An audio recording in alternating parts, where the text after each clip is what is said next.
집값이 안정화되고 있다. 서민 주거 안정을 위한 정책이 효과를 보고 있다. 요즘 이런 말이 자주 들립니다. 하지만 현실은 어떤가요? 월급은 그대로인데 물가는 더 올라 장보기가 무섭고 아낀다고 아꼈는데 카드값은 나날이 늘어납니다. 이번 달도 어김없이 대출 이자가 빠져나가 월급은 들어오자마자 사라집니다. 그러면서 환율은 어느새 1,400원을 넘고 주식과 금값도 계속 올라가고 있습니다.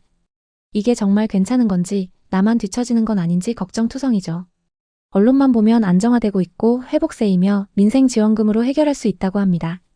하지만 정작 사람들의 표정은 점점 어두워지고 체감 경기는 오히려 더 나빠졌다는 말이 많이 들립니다. 이런 심각한 와중에 아무렇지 않게 웃고 있는 사람들이 있습니다. 현금을 들고 있는 부자들입니다. 그들은 한국 원화 가치가 흔들릴 때 더 많은 달러 자산을 사들이고 부동산이 조정될 때 좋은 입지를 골라 매수했습니다. 주식과 코인이 떨어질 때 오히려 비중을 늘리고 있습니다. 돈으로 돈을 버는 구조이죠. 반대로 우리 대부분은 월급으로 생활하며 자산의 대부분이 부채와 보증금인 상황입니다. 부동산을 소유하고 있다고 해도 좋은 곳이 아닌 경우가 많습니다. 즉, 원화 가치 하락, 금리, 부동산 부실의 영향을 정면으로 맞고 있습니다. 경제도, 환율도, 부동산도 큰 문제 없다고 말하는 사람들도 있습니다. 그러나 자세히 들여다보면 지금 한국은 환율, 금리, 물가, 부동산, 인구 등이 동시에 흔들리고 있는 굉장히 어려운 시기를 지나고 있습니다. 그리고 그 변화는 점점 더 많은 지역, 더 많은 자산, 더 많은 사람들에게 번지고 있습니다. 한국 경제를 구성하는 주요 요소들을 하나씩 보면 지금 우리의 상황이 더 분명하게 드러납니다. 첫 번째는 원화의 급격한 약세입니다. 달러 환율이 1,400원을 넘어선 것은 단순한 문제가 아닙니다. 우리 실질 구매력, 수입 물가, 해외 투자 비용에 직접적 충격을 주는 신호입니다. 일부는 원화가 약해진 것이 아니라 달러가 강하다고 표현하지만 달러 자체도 약해지고 있습니다. 우리의 돈이 더 빠르게 가치를 잃어가고 있다는 뜻이죠. 두 번째는 성장률의 둔화입니다. 한국 경제 성장률은 1%대를 벗어나지 못하고 있고 수출, 내수, 투자 모두 반쯤 얼어붙은 상태입니다. 기업은 투자를 줄이고 가계는 지출을 줄이고 부동산 PF는 연쇄적으로 흔들리고 있습니다. 겉으로는 멀쩡해 보이지만 속은 점점 골아가고 있는 구조입니다. 세 번째는 부동산 시장의 양극화와 붕괴 신호입니다. 전국 주택 가격이 소폭 상승했다는 보도가 있습니다. 하지만 실제로는 서울 핵심 지역 몇 곳만 버티고 있을 뿐 지방 외곽은 반등의 기미가 안 보입니다. 전세 사태 이후 전세 수요는 줄었고 규제가 강화되면서 갭 투자 수요도 줄었습니다. 전세 레버리지를 바탕으로 여러 채를 들고 버티던 투자자들로부터 급매 경매 매물이 쏟아지고 있습니다. 상업시설들은 강남조차 못 버티고 있습니다. 강남역 바로 앞 건물 1층에 임대 문의가 붙고 홍대와 가로수길도 공실이 늘고 있습니다. 신도시의 상황은 매우 심각합니다. 주상복합의 1층은 물론이고 지하는 거의 다 비어있죠. 네 번째는 인구와 수요 구조의 변화입니다. 한국은 세계 최저 출산율 국가가 됐습니다. 지방은 말할 것도 없이 수도권조차 인구 감소 예고가 나오고 있죠. 젊은 층이 줄어드는 시장에서 부동산은 계속 오른다는 말은 점점 현실과 멀어지고 있습니다. 지방과 외곽의 아파트는 7, 8년 전 가격으로 돌아가고 일부는 반값으로 내려도 매수 문의가 없다는 기사까지 나오고 있습니다. 오션뷰 아파트도 예외는 아닙니다. 바다 전망이 투자 가치를 보장해 줄 것 같았지만 관광 수요만으로는 집값을 지탱할 수 없다는 사실이 이번 하락장에서 드러났습니다. 집을 사야 할지 버텨야 할지 팔고 나와야 할지 고민 중이라면 한 번쯤은 이런 시각으로 한국 부동산을 바라볼 필요가 있습니다. 대한민국 부동산의 중심은 여전히 강남입니다. 강남 불패라는 말은 수십 년간 반복되었고 나라가 망해도 강남은 남는다는 우스갯소리까지 떠돌았죠. 실제로도 그랬습니다. IMF 금융위기, 수많은 규제와 대출 조이기를 뚫고 강남, 서초, 송파 아파트 가격은 결국 다시 올랐고 강남 빌딩은 사두기만 하면 오른다는 믿음의 상징이었습니다. 그런데 요즘 강남 한복판을 지나다 보면 예전에는 보지 못했던 풍경이 눈에 들어옵니다. 테헤란로, 강남대로, 교대 서초 일대 대로변을 보면 건물 1층 유리창에 임대 문의, 권리금 없음 이런 문구가 붙어 있습니다. 한때 권리금 몇 억은 내야 겨우 들어갈 수 있었던 입지 좋은 자리가 몇 달째 비어있는 경우도 있습니다. 이건 단순히 경기가 안 좋아서 자영업자가 힘들다는 수준의 문제가 아닙니다. 상업용 부동산의 수익성이 구조적으로 무너지고 있다는 신호입니다. 지금 강남 소형 건물을 예로 들면 이자와 비용들을 제하고 나면 임대 수익률이 은행 예금보다 한참 낮은 경우가 많습니다. 과거에는 월세가 조금 적자여도 괜찮다, 나중에 시세 차익으로 다 메꾼다, 이런 논리로 버틸 수 있었습니다. 하지만 금리가 오른 지금은 다릅니다. 겉으로는 여전히 화려한 간판이 걸려있고 사람도 다니지만 한 층만 올라가 보면 상황이 다릅니다. 빈 사무실이 늘어나고 상가 공실 기간은 길어지며 임대 조건은 점점 임대인에게 불리해지고 있습니다. 지금 이 시장에서 누가 비싼 값에 이걸 넘겨받을 수 있을까요? 부동산 이야기할 때 자주 나오는 말이 있죠. 한국은 땅이 좁고 서울은 사람이 많으니 결국 오른다. 땅이 좁은 건 맞습니다. 하지만 더 중요한 건 사람의 수와 구조입니다. 부동산 가격은 결국 누군가가 나보다 더 비싸게 사줄 것이라는 전제가 있어야 유지됩니다. 그 역할을 해온 핵심 세대가 경제활동 인구였습니다. 그런데 지금 한국은 이 허리 세대가 빠르게 줄어들고 있습니다. 출산율은 세계 최저 수준이며 지방에선 젊은 층이 대도시로 빠져나가고 수도권조차 인구 감소 경고가 나오고 있습니다. 이 상황에서 전국의 모든 집값이 예전처럼 꾸준히 오른다는 기대는 점점 현실과 먼 얘기입니다. 특히 지방은 인구 감소와 공급 과잉이 겹치며 아파트 가격이 7, 8년 전 수준으로 돌아간 지역이 속출하고 있습니다. 전원주택은 절반으로 내려도 몇 년째 매수 문의가 없다는 얘기도 나옵니다. 이건 일시적인 경기 조정이 아니라 지역 자체의 쇠퇴입니다. 최근 빌라 전세 사기, 보증금 미반환 사고가 끊이지 않기 때문에 전세 수요도 많이 줄었습니다. 그 결과 전세 시세도 동반 하락하고 있는데요. 이런 사고가 계속 나온 이유는 단지 나쁜 집주인 몇 명 때문만이 아닙니다. 전세제도 자체가 집값 상승을 전제로 설계되었기 때문에 그 전제가 흔들리는 순간 임차인과 집주인 모두에게 위험한 구조로 변합니다. 갭투자도 마찬가지입니다. 전세 끼고 사면 실투자금 적게 들고 여러 채 살 수 있다는 논리는 다음과 같을 때만 성립합니다.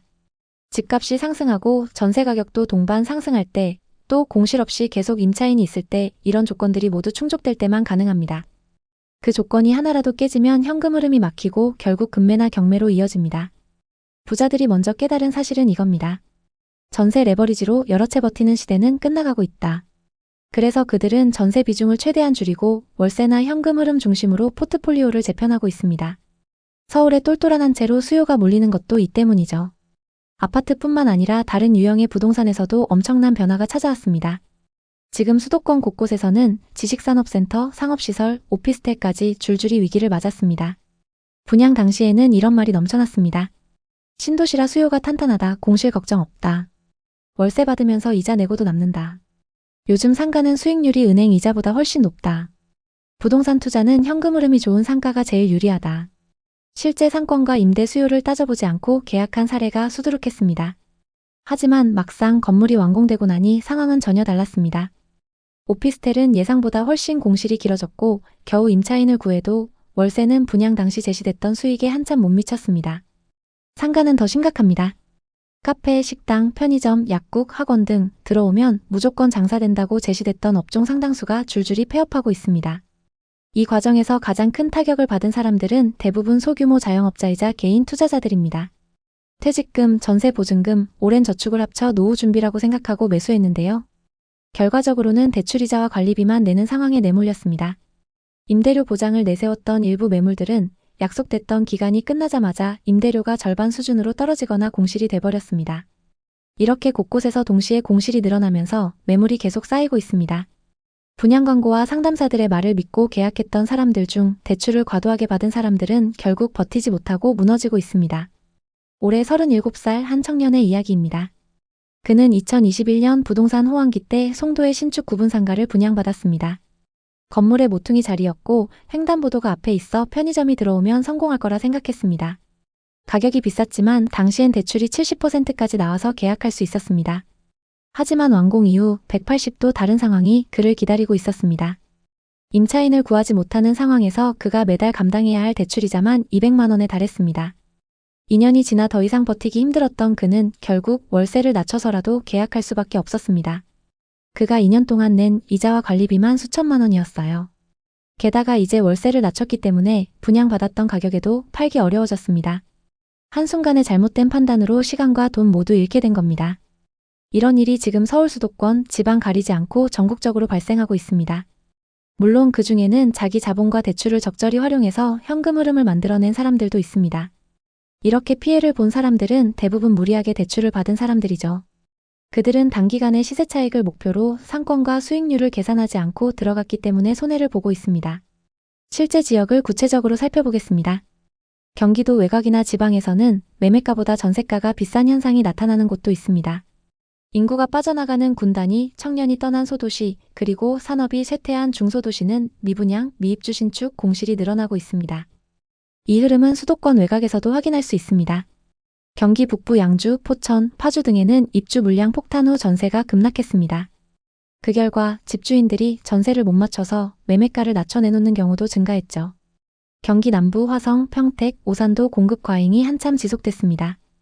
상업시설과 오피스텔, 지식산업센터가 동시에 공급됐고 공실이 늘어나면서 수익성 악화가 뚜렷해졌죠. 고덕신도시 지식산업센터는 분양 당시 기업들이 몰려와서 임대 걱정 없다, 대출로 거의 다 된다, 이런 말에 개인 투자자들이 몰렸습니다. 하지만 실제 입주해보니 기업 수요가 부족했습니다. 임대료를 낮춰도 임차가 안 나갔고 이자는 계속 올라가면서 급매물이 쏟아졌습니다. 그러다 보니 가격은 계속 하락하고 있습니다. 매달 수백만 원의 이자를 감당 못해서 경매로 나오는 물건도 많습니다. 붕괴는 항상 가장 약한 부분부터 시작됩니다. 인구 감소, 일자리 부족, 공급 과잉 이 세 가지가 겹치는 곳부터 가장 빠르게 무너집니다.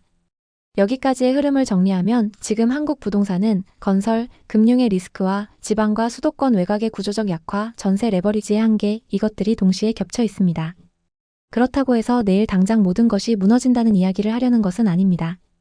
하지만 분명한 것은 지난 10년과 같은 방식으로 생각하고 같은 방식으로 투자하면 안 되는 시기라는 점입니다.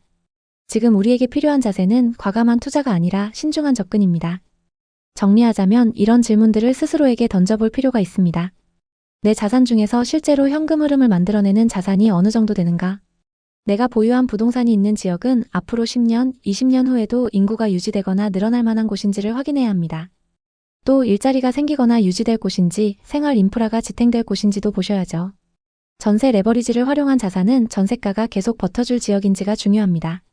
이런 부분을 확실하게 체크해보고 불안한 부분이 있다면 그 부분부터 하나씩 정리해 나가는 것이 지금 할 수 있는 가장 현실적인 전략입니다.